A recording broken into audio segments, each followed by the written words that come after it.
I'm going to this girl, and I did it according to the state. And I take her back home according to the state. She gets out of the car, and she's a tattletale and all. And she waits outside the car, if you believe the state. We're going to take a look at some parts of the defense closing arguments. Let's go. Hey, it's your sister Roland.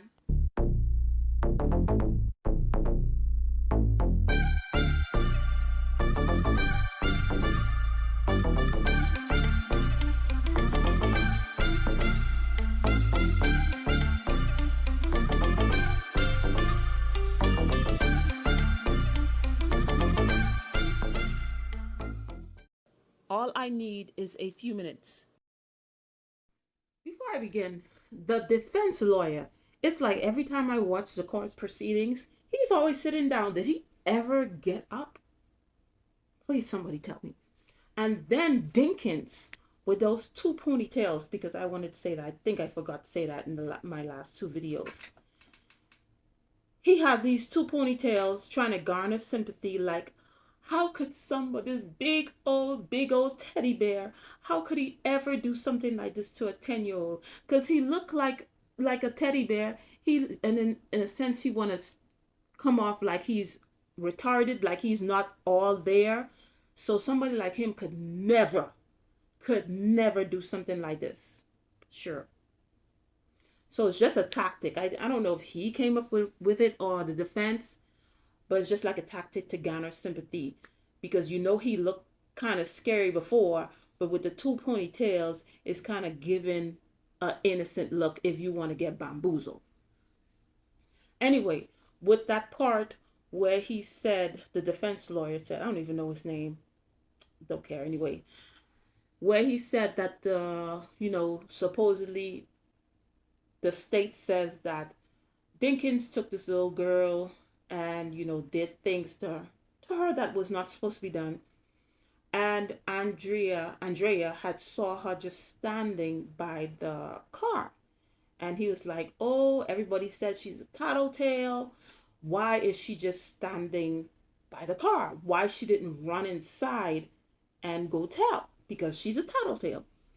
Well, sir, when kids have been violated, in a sense, it changes them. So this is important for parents that have children, if you even know your kids. But if something happened to them that was not supposed to happen, it changes them. They change. That's one of the ways you're going to tell something happened to your child. So in that moment where she was standing, this is my opinion, she probably is wondering, did this happen? Did this really, if that was the time that he actually, violated the little girl. She's probably, did this happen? Did this not happen? So she's gathering her thoughts together. That's why she just standing there, because this is not how she was. You understand? So something happened that caused her just to stand by the car and not go inside. Something happened. Because if she was, tattletale and she was always talking and different things like that, but she was just standing by the car, and then I think Andrea said her head was down. That's an indication that something happened to her. That was an indication. I know defense trying to see him say like, okay, she's nothing. Obviously, nothing happened to her because she didn't go inside, because something happened to her that caused to change her behavior. That just like I was looking on. No, one of my daughters showed me a question on Quora where this lady was asking, oh, she has a 2-year-old that got her period. Ma'am, a 2-year-old getting a period. I know there's some people gonna come along. Yes, it's this scientific fact that 1 in 10 girls can have their periods. Do not make an exception a rule. The majority is a rule. A 2-year-old having a period means somebody did something to that little girl. Just like with this young lady, her standing by the car with her head down, something happened to her. We could try to explain it away. It was dark. It was, yes, maybe she was sleepy and things like that. But for her not to go behind, because she don't know the area. She didn't know this area. She just came to visit. And then she just standing there. Something happened to her. And she may be just like her brother, you know, because he's is a lot of his testimony, he's, adding things and forgetting things and different things like, because this was something traumatic. And most of the time when something traumatic happens, your brain sometimes tries to help you, in a sense. It tries to make you forget or distorts the thing because it was so traumatic to your body. But this is the only thing that I agree on. I agree with the defense, this part. We spent time with DL, and is a troubled young man. I feel sad for that kid. I feel very sad for that child. But his testimony has been tainted. So that was the only part of the defense closing arguments where I agreed with the young brother DL. So this young boy is very troubled. And what happened that night really made it worse and multiplied the issues that he had. And I do think that he saw some things, because I remember when my kids used to sleep, we would sleep on the same bed. When I would like go someplace, if it's for like a few minutes, they would get both of them would get up, both of them. So that happened. So I think that he saw certain things. He probably, trying to make his brain trying to make him think that it didn't happen. But the thing is, he spoke to too many people. They interrogated this little boy too much. It didn't make any sense. This boy didn't need all those interrogations. I think he had three interrogations. This boy needs to be in therapy. It happened when he was 8. Now he's 11, and then now he has, when you talk about his father, he has an issue with his father. Yes, yeah, people have different opinions. Yeah, he is warranted in his feelings toward his father, but that's not gonna help the situation. This little boy talked to too many people, to the sense that his testimony was tainted because he added things that didn't happen. Then he's saying things that, how would an 8-year old or 11-year old would know that?